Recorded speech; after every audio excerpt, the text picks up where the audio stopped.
Inflation, supply chain pressures, and limitations on growth of revenue were three reasons presented to an East Texas City Council as explanations for a nearly $2 million decrease in the proposed budget for the upcoming fiscal year as compared to the current budget.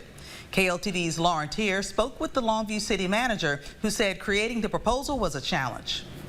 $215,048,854. That's the proposed budget for City of Longview's upcoming fiscal year. A decrease from last year's $216.9 million budget. But according to City Manager Rolin McPhee, changes in the economy and new legislation have created challenges. In addition to inflation and supply chain issues, the legislature has constrained property tax revenues and given ceilings for homestead exemptions, and even during the last session granted some additional business exemptions.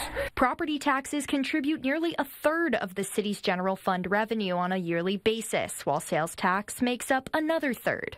Thus, the decrease in that sector of revenue, along with the economic factors, left McPhee and his team with the difficult choice to exclude cost of living adjustments for city employees into the 24-25 budget, a concern addressed by several council members. The fire and police, I'm kind of concerned about, are we going to be able to hold our own with the other towns around here, or are we going to get behind again? When you tell the employees, the people actually providing the services, that you can't propose that increase, it's absolutely the hardest thing I've had to do.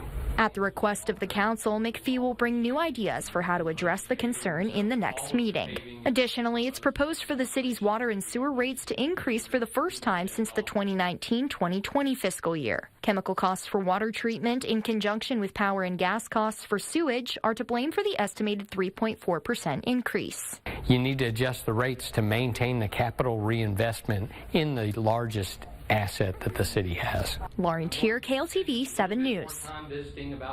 The next meeting will take place Thursday, August 8th at 5:30 p.m. The budget will be further discussed.